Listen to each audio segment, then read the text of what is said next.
우리 하나님께 영광의 박수를 드립시다. 찬양합니다. 네, 귀한 찬송 감사드리며 우리 하나님께서 영원토록 찬양받으시 합당하심을 믿고 다시 한번 하나님을 찬양합시다. 할렐루야. 아멘. 하나님 생각하며 사셨으리라 믿습니다. 또 성도님들 아마 보고 싶으셨고 우리 집사님들, 권사님들 어떻게 사셨을까 궁금도 하시고 함께 모였습니다. 우리 서로 격려하며 인사합시다. 한 주간 수고 많으셨습니다. 네, 우리의 믿음의 수고는 하나님께서 다 기억하고 때가 되면은 아름답게 우리의 삶이 쓰임받을 줄로 믿고 오늘도 다시 한번 주님 앞에 말씀 앞에 섰습니다. 사랑하는 여러분, 우리는 지금 매우 중요한 말씀들을 매주 나누고 있습니다. 그래서 먼저 우리는 내 영혼을 깨끗이 하기 위해서 회개를 늘 해야 한다는 것과 하나님의 음성을 들으려고 애를 써야 한다는 것을 나눴습니다. 그리고 언제나 최선을 다하고 결과에 대해서는 자족할 줄을 알아야 한다는 것, 그리고 내 몸은 존귀하니 깨끗하게 지키자 우리 다짐했지요. 이렇게 영과 마음과 육을 잘 지키고 그리고 나서 이제 우리는 일을 해야 합니다. 일은 태어나면서부터 주님께서 부르시는 날까지 할 것이고 누구나 어떤 것이든 다 일이 됩니다. 하나님께서 모든 것을 창조하셨기 때문에 하나님과 관계없는 일은 있을 수가 없는 거죠. 우리는 성도지요. 그래서 성경에서는 일에 대하여 뭐라고 말씀하실까? 정치도 일이고 공부, 또 음식 만드는 것, 선교, 목회, 직장생활, 사업 다 일 아닙니까? 성경은 뭐라고 말씀하실까? 가장 중요한 것 두 가지. 한 가지는 모든 일은 하나님과 관계가 있어야 된다는 거예요. 관계. 하나님과 내가 하고 있는 일이 무슨 연관성이 있느냐는 거죠. 하나님께서 기뻐하실까? 내가 지금 이 직장에 다니는 것 하나님이 정말 기뻐하실까? 라는 생각을 해봐야 됩니다. 그렇죠? 우리는 이제 대학도 성적 따라갑니다. 점수 따라가는 거죠. 이 부분도 고민할 필요가 있어요. 아니, 내 인생이 점수 따라가는 건가? 아니면 하나님께서 나를 향하신 어떤 뜻이 계실까 고민할 필요가 있습니다. 그렇죠? 그래서 첫 번째는 사명감이라고 말할 수 있어요. 지금 내가 하고 있는 일 하나님께서 주신 일인가 질문을 하자는 거예요. 이게 이제 일의 시작이 되겠죠. 사명감. 소명감이란 단어도 있어요. 소명은 더 폭넓은 단어로서 하나님이 내 인생을 부르셨어요. 주님의 성품을 담게 하시려고 나를 부르셨고 그리고 구체적인 일을 맡기셨어요. 사명, 소명, 사명. 하여튼 우리는 같이 쓰기도 합니다만은 사명감이 분명해야 합니다. 두 번째 중요한 가르침은 어떻게 할 것인가? 공부는 어떤 마음으로, 일은 어떤 마음으로, 성경은 선하게 하라는 겁니다. 모든 일을 선하게. 근데 성경을 연구해 보면은 이 선이라는 단어 속에는 공의와 사랑이 담겨 있습니다. 때로는 정의라는 말이 선한 일로 번역되기도 하고 혼용되기도 합니다. 선이 더 폭넓은 개념이에요. 그래서 하나님의 선하심 안에 하나님의 공의와 사랑이 들어 있습니다. 그래서 모든 일을 공의와 사랑으로 하라라는 것이 하나님의 큰 말씀입니다. 한번 더 합시다. 모든 일을 선하게, 모든 일을 공의와 사랑으로. 아멘. 그래서 히브리서 13장 18절에도 우리를 위하여 기도하라. 우리가 모든 일에 선하게 행하려 함이니라. 우리가 모든 일을 공의롭게 하고 사랑하는 마음으로 하려 함이니라. 그러면 우리가 어디에서 누구로부터 공의를 배우고 사랑을 배웁니까? 배워야 하지요. 우리는 피조물입니다. 우리는 창조주가 아니에요. 나는 지음 받았어요. 그래서 배워야 합니다. 창조주 하나님께.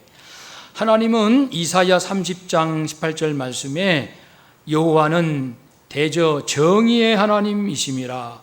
그를 기다리는 자마다 복이 있도다. 정의의 하나님을 기다리는 사람이 복이 있어요. 정의에 목마른 사람이 복이 있어요.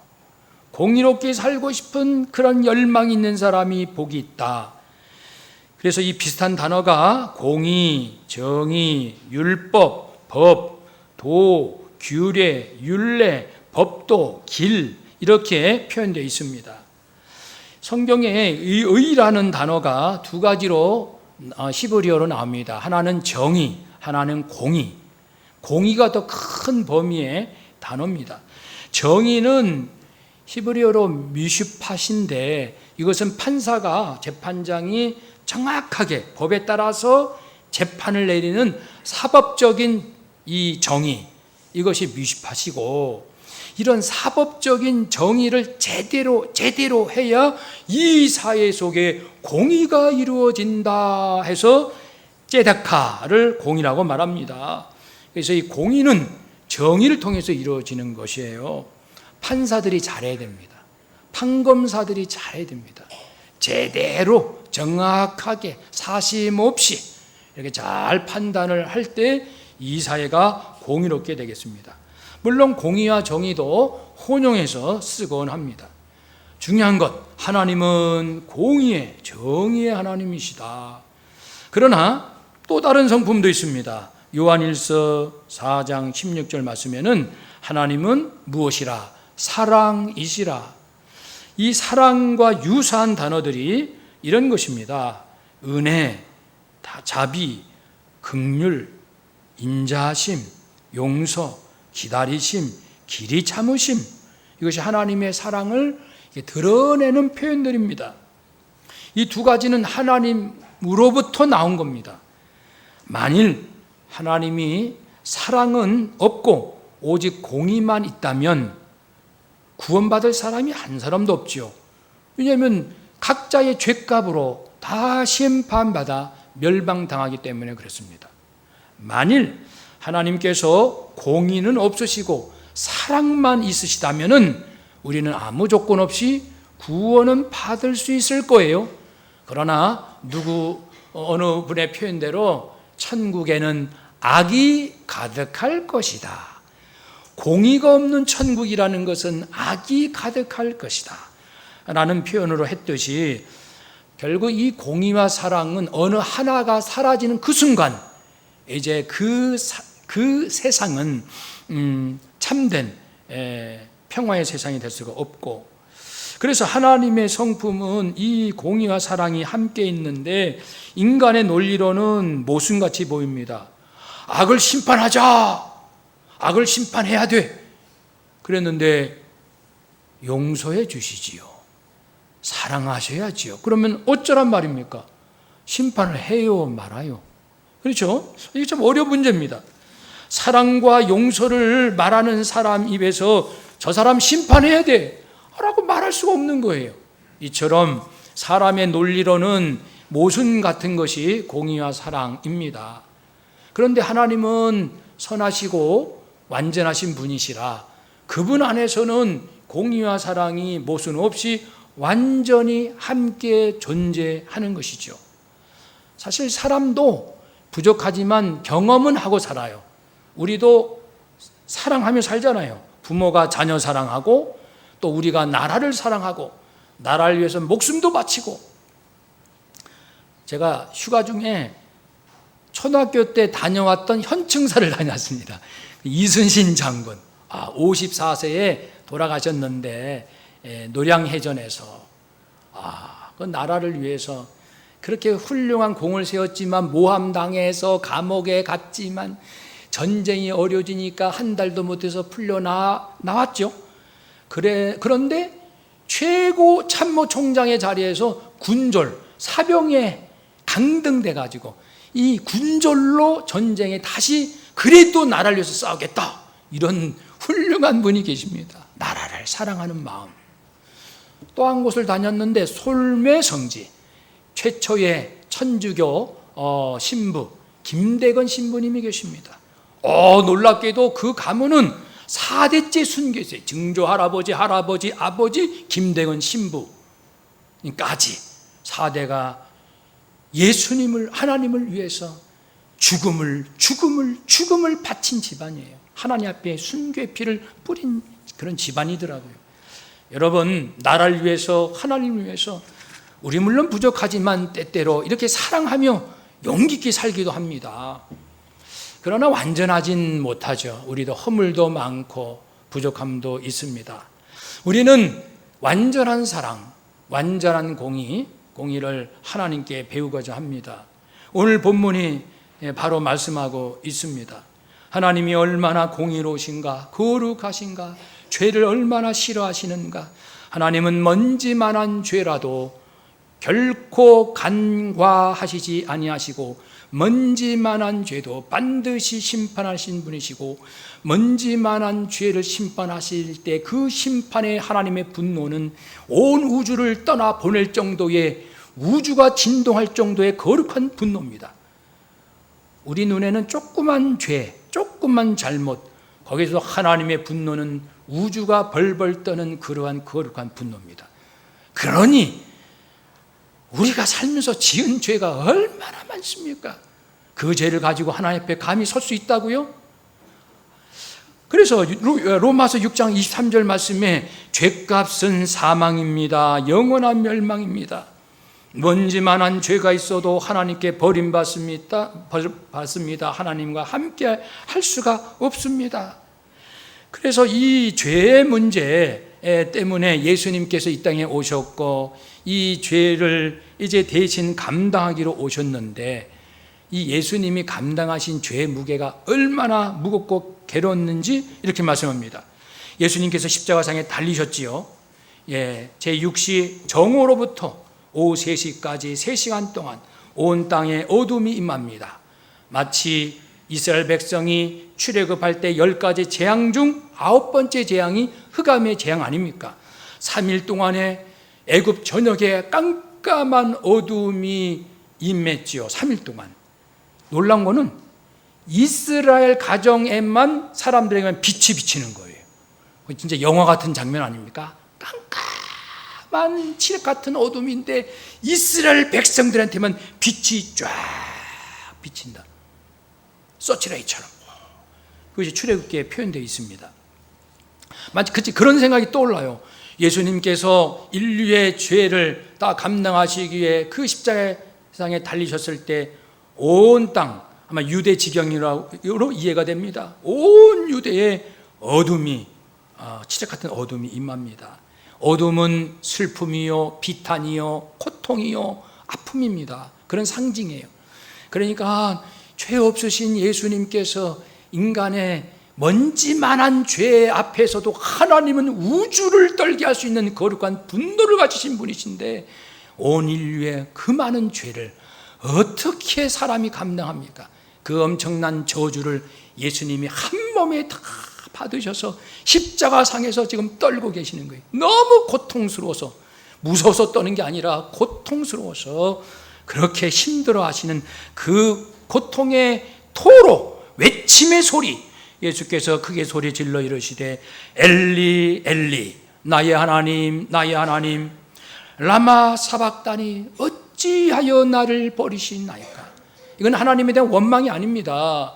원망이 아니고, 인간의 죄값이 이리도 큰가, 인간의 죄값이 이리도 무서운가, 인간의 죄값을 감당하기가 이렇게도 고통스러운가. 고통을 자기 아버지에게, 아버지 왜 나를 버리셔요? 제가 아들이에요. 제가 아들입니다. 죄 없는 아들입니다. 내가 이렇게 버림받아야 됩니까? 내가 이렇게 저주받아야 됩니까? 그때 하나님의 말씀은 그렇다 하더라, 그렇다 하더라, 그렇게 말씀하시는 거 아닙니까? 왜요? 인간의 죄가 성자 하나님을 저주로 몰아낼 만큼 인간의 죄는 악하고 크고 무섭고 무겁고 형용할 수 없다는 그런 뜻 아니겠습니까? 십계명에서 이미 하나님은요, 그 간절히 말씀하신 바가 있어요. 벌써 3,500년 전에. 십계명에서 뭐 하지 마라, 살인하지 마라, 간음하지 마라, 도적질하지 마라. 그것이 그 뭐 하지 마라가 R이란 말도 있고 접두사가 로도인데 강한 게 로입니다. 아주 강하게. 그리고 의미는 간청형입니다. 창조주 하나님께서 죄인들에게 살인하지 마라. 나의 백성 이스라엘, 내 백성들아 살인하지 마. 그만 살인해. 그만 살인해. 물론 이것은 이제 부당한 살인을 말하는 거죠. 그만 살인하라. 지겹지도 않니? 예수님의 말씀으로 연결시키면 미워하지 마라. 사람을 미워하지 마라. 그만 미워해라. 그만큼 미워했으면 됐지. 아직도 양이 안 차니. 그러니까 간청하는 거예요. 창조주 하나님께서. 간음하지 마라. 그만 간음해. 그만큼 간음하면 됐지. 또 간음하냐? 예수님 말씀 연결하면 음란한 마음 그만 좀 품어라. 어떻게 너희들은 음란이 꽉 차 있느냐? 음란을 토해낼 정도로 너희 속에 꽉 차 있구나. 더러운 음란을 회개하라. 그러니까 하나님께서 간청하는 거예요. 그만 더러운 짓을 그만해라. 내가 볼 수가 없구나. 도적질하지 마라. 그만 도적질해라. 너희들은 너무나도 남의 것을 훔쳤어. 아무 수고 없이 남의 것을 부당하게 빼앗았어. 그렇게도 빼앗고도 아직도 성이 안 차. 또 빼앗아. 이 사람 거 빼앗고 저 사람 거 빼앗고 기회만 틈만 보면 그렇게 빼앗고. 내가 간청한다. 나의 백성들아, 그만 도적질해라. 그만 다른 사람 괴롭히고 그만 거짓 증거해라. 법정에 서서 거짓 증언하면 그 누군가 피눈물을 흘린다. 그만 거짓 증언해라. 내가 빌게. 그러니까 하나님의 그러한 마음이 그대로 예수님의 십자가상에서 아버지, 도대체 인간이 지은 죄라는 것을 이렇게 감당할 수 없는 이 죄의 무게를 내게 하시니 너무. 그래서 예수님께서 겟세마네 동산에서도 아버지, 할 수만 있으면 이 쓴 잔이 내게서 지나가게 하옵소서. 지나가게 하옵소서. 이 고통과 저주를 제가 받기에는 너무 고통스럽습니다. 한 번, 두 번, 세 번. 예수님은 정말 땀이 핏방울 대로 정말 피 흘리듯 그러한 절규를 하시면서 괴롭고 슬프다고 했습니다. 내가 심히 괴롭다. 내가 죽도록 괴롭다. 그렇게 말씀을, 그렇게 고백을, 그렇게 토해내셨습니다. 하나님이, 우리 하나님의 공의로움이라는 것은 그 정도입니다. 먼지만한 죄도 용납할 수 없는 게 죄라는 겁니다. 죄라는 거예요. 하나님 앞에서 배워야 됩니다. 공의를. 나라 법마다야 정의의 개념이 달라요. 우리는 하나님에게서 배워야 됩니다. 그러나 여기에 완전한 사랑이 있습니다. 공의만 있으면 우리는 모두 다 죽습니다. 우리는 숨 쉴 수가 없어요. 우리는 모두 멸망당합니다. 완전한 사랑이 있습니다. 그래서 47절에 그 십자가 밑에 섰던 사람들이 엘리 엘리, 이게 이제 아람어로 하면 엘로엘, 엘리는 히브리어고 라마 사박단이는 아람어인데, 원래는 아람어인데 모두 마태가 이제 앞부분을 이렇게 히브리어 했지만 아람어로 하면 엘로이입니다. 원래 엘로이 라마 사박단이. 그러니까 듣는 사람이 엘로이 엘리야를 부르는구나. 그 위대한 선지자. 예수가 지금 너무 괴로운가 봐. 그래서 엘리야 선지자를 부르는가 보다. 어떤 사람은 너무 예수님이 목마르실까 해서 군사들이 마시는 음료수를 스펀지같이 생긴 데에다 적셔서 이게 드리려고 하는 모습도 있습니다. 그만둬. 가만히 있어봐. 저 예수가 엘리야를 부르는지, 엘리가 와서 구원하는지 한번 지켜보자. 이런 말씀이 나오죠. 50절 보면 예수께서 다시 크게 소리를 지르십니다. 크게. 한 번 숨쉬기도 어려운 그 십자가상에서 크게 소리를 지르시고 영혼이 떠나시니라. 영혼이 떠난다는 것은 영혼을 떠나 보내신다. 주어가 예수님이고 영혼은 목적어입니다. He gave up. 그가 예수님께서 gave up, give up, 포기하셨다, 버리셨다. His spirit, 자기의 영혼을 스스로 버리셨다. 때가 되어 버리셨다. 예수님의 사랑은 두 가지 단어에서 알 수 있습니다. 영혼, 생명과 일반적인 목숨을 의미하는 푸시케라는 헬라가 아니라 영혼을 의미하는 푸뉴마라는 단어를 쓴 것은 예수님이 자신의 생명과 목숨을 내놓았다라는, 죽으셨다라는 그 정도가 아니라 예수님의 영혼, 예수님의 그 존재 자체, 예수님의 그분 그 자체이신 영혼을, 예수님 자신의 거룩한 그 영혼을 그리고 떠나시니라 내어 보내셨다. 이제는 포기하셨다. 죄인들을 위하여 내어주셨다. 스스로 자발적으로 기쁨으로 내어주셨다라는, 여기에서 하나님의 사랑을, 완전한 사랑을 할 수 있습니다. 그러니까 먼지만한 죄 하나에 대해서 하나님의 분노는 온 우주가 벌벌 떠는 거룩한 분노라면, 예수님의 그 십자가상에서 자신의 영혼을 스스로 내어주신 그것은 수많은 인류가 아니라 단 한 사람의 영혼을 위해서라도, 한 사람, 지구상에 한 사람밖에 없다 할지라도, 이 지구상에 한 사람, 죄인 한 사람만 있다 할지라도 그 한 사람을 위해서라도 예수님은 당신의 생명을 내어놓으실 만큼 완전히 죄인을 사랑하신다, 그런 의미입니다. 그 사랑을 우리가 아는가?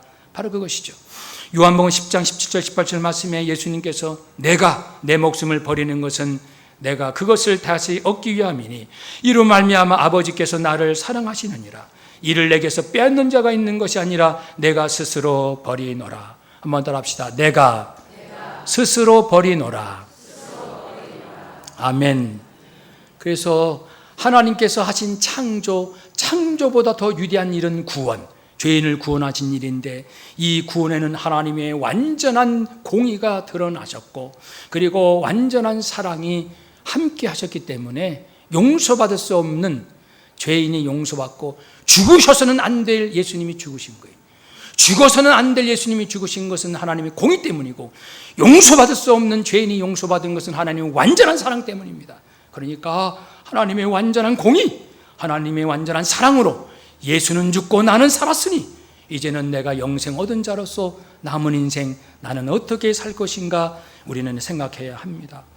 사랑하는 여러분, 우리가 살면서 여러 죄와 허물이 많은데 그 하나에 대해서 어제도 그제도 분명히 뭔가 죄와 허물이 혹 있습니까? 그 하나에 대해서 말씀드린 대로 온 우주가 벌벌 떨 정도로 하나님은 나의 그 죄와 허물에 대해서 거룩한 분노를 토해내시는 그런 분이시라는 것을 한시도 잊어서는 안 됩니다. 동시에 사랑을 기억해야 합니다. 그래서 하나님의 공의 앞에 서면 할 말이 없고, 하나님의 사랑 앞에 서면 역시 드릴 말씀이 없어요.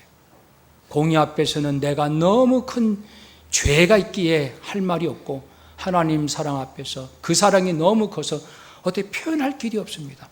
유구무원. 공의 앞에서도 드릴 말씀 없고, 사랑 앞에서도 표현할 길이 없는, 그것이 예수 믿고 구원받은 성도가 살아가는 길인 줄로 믿습니다. 우리는 오직 하나님의 공의를 늘 기억하고 하나님의 완전한 사랑을 한시도 잊지 말고 살아가야 할 존재지요. 하나님께서는 이처럼 구원에서뿐 아니라 모든 삶, 예를 들면 민수기에서도 철저히 공의와 사랑과 공의로 하십니다. 제사장들이 그 각 자손들이 있어요. 레위 자손에. 그들이 이 성막 이동할 때 이제 분담해서 이렇게 누구는 법궤를 메고, 누구는 널빤지 기둥을, 아주 무거운 거죠, 그것을 날라야 되고, 누구는 여기에 떡상, 그 다음에 촛대, 향단 이런 걸 날라야 되고, 그 나를 때 똑같이 하라 그러면은 불공평하잖아요. 누구는 법궤 무겁지 않거든요. 그거 달랑 그것만 메고 가고, 야, 우리 문화리 자손은 말이야, 우리 이것만 메면 돼. 근데 똑같이 분배하는 일이 있어요. 소하고 나귀를, 소와 수레를. 그럴 때도 하나님께서, 이게 하나님이 명령하신 거예요. 그들이 담당하는 일의 강도에 따라서 이제 게라손 자손에게는 수레 2과 소 4마리, 무나리 자손에게는 수레 4대와 소 8마리, 고핫 자손은 이제 법궤를 매니까 고핫 자손에게는 아무것도 주지 말라. 하나님의 공의와 사랑입니다. 12지파에게 땅을 분배할 때도 공평하게 인구수대로 땅 넓이를 줘라. 그리고 어느 위치냐, 그것은 제비뽑기를 해라, 각자. 그래야 공평하다, 불만 없다.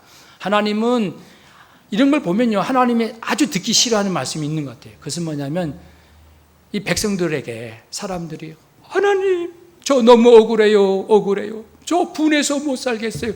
하나님은 그 고통, 그 절규를 제일 한번 듣기 힘들어 하시는 것 같아요. 공의의 하나님이십니다. 질투하는 하나님이십니다. 질투하는 하나님도 내가 이 백성을 사랑하니 너희들이 공의로운 올바른 길로 가야 돼. 우상을 섬기면 안 돼. 너희가 우상 섬기면 내가 질투할 거야. 이것도 공의와 사랑의 표현입니다. 품꾼의 비유에서도 새벽에 나온 일꾼에게도 주인이 이제 한 데나리온 1당을 주고, 오후 5시에 온 사람에게도 한 데나리온 1당을 똑같이 줬어요.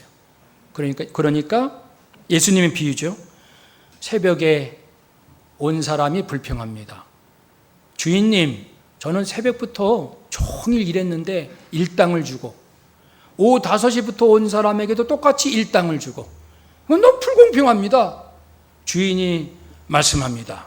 얘야, 너하고 어떻게 약속을 했지?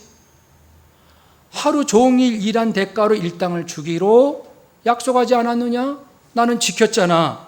약속을 지켰잖아. 나는 공의롭다. 그런데 오후 5시까지 일자리를 구하지 못해서 집안에는 먹을 것이 없어서 기다리고 있는 처자식이 있는데, 하루 일을 해야 벌어서 먹고 살지, 오후 5시까지 일감이 없는데 그냥 빈손으로 돌아갈 그 불쌍한 그 노동자에게 내가 오후 5시에 와서 1시간만 일해도 1당을 주겠다. 내 돈 가지고 어려운 사람 돕는데 네가 왜 내가 불의하냐? 이런 비유를 하셨잖아요. 그러니까 이 주인은 공의롭게, 이 사람에게 공의롭게, 이 사람에게 사랑의 마음으로, 이것은 하나님의 마음을 표현한 것입니다. 그렇습니다. 모든 것은 하나님의 공의와 사랑으로 흘러가고 있습니다. 하나님은 정확하게 완전한 공의와 완전한 사랑으로 북한의 김정은을 향하고 있습니다. 트럼프, 문재인 대통령, 시진핑, 아베, 푸틴, 6개국의 국제 원수들에게 심장 속에 하나님의 공의와 사랑은 그대로 꽂힙니다. 온 인류 다 마찬가지입니다. 그래서 하나님은 이 공의와 사랑이라는 큰 두 실이 있다고 합시다. 그래서 씨와 날로 옷감을 짜듯이 이렇게 하나님의 공의와 사랑이 곳곳에 흐릅니다. 어떤 때는 공의를 충분하게, 어떤 때는 사랑을 충분하게 흐르게 합니다. 어떤 개인에게도, 나라에게도, 직장에도, 교회에도, 그리고 개인도 마찬가지예요. 우리도 하루하루 사는 게 이게 그냥 사는 게 아니고 하나님의 공의와 사랑에 따라 살라고 이렇게 기회를 주신 거예요. 세상에서는 이것저것 자랑하지만 주님 앞에서는 아무 의미가 없다는 것. 아무 의미 없어요. 성경을 아무리 뒤져봐도 그걸 가지고 너 수고했다라고 말씀하지 않아요. 하나님의 뜻대로 살았느냐, 선하게 살았느냐, 공의와 사랑으로 살았느냐. 너 지금까지 결혼 30년 네 배우자에게 공의로 왔느냐? 사랑했느냐? 자녀에게, 부모에게 공의로 왔느냐? 자식들에게 공의로 왔느냐? 형제들에게 공의로 왔느냐? 사랑을 베풀었느냐? 그것이 네가 받을 상이다. 그러니까 하나님은 하나님대로 온 인류 역사, 우주 만물을 공의와 사랑으로 곳곳에 다 통치하시고, 우리 개개인은 자기 영역에서, 자기의 삶의 일터에서 하루하루 살 때 하나님의 공의와 사랑을 본받아서 나도 여기서 이제 살아보는 거예요. 하루 살고 일주일 살고 하나님께 보고하고 회개하고 잘못한 거 하나님 음성 듣고 또 살아가는 그런 와중에 있는 거예요. 그런 과정에 있는 겁니다. 한번 더 합시다. 공의롭게 삽시다. 사랑하며 삽시다. 아멘. 내가 공의롭게 살아야 누군가의 입에서 나 억울합니다, 나 섭섭해요 라는 말이 안 들릴 거예요. 내가 누군가를 사랑해야 그 사람이 자신의 연약함으로 절망하지 않을 겁니다. 공의는 억울함을 없애주고 사랑은 절망을 없애주는 힘이 있습니다. 어쩌면은 사람들에게 있어서 두 가지만 있으면 최소한 살 수 있을 거예요. 한 가지는 나 억울한 거 없어요. 한번 가족들에게 이제 오늘 집에 가셔서 물어보세요. 여보, 혹시 나한테 뭐 억울한 거 없어? 지금까지 살면서 아들아, 딸아, 엄마한테 뭐 억울하다고 말하고 싶은 거 혹시 없니? 물어보세요. 없어 엄마. 그 또 한 가지, 딸아, 엄마를 만나면 말이야, 너 이렇게 좀 희망이 생겨? 여보, 나를 만나면 좀 이렇게 삶에 희망이 생깁니까? 그러니까 내가 사랑하느냐? 그런 질문이에요.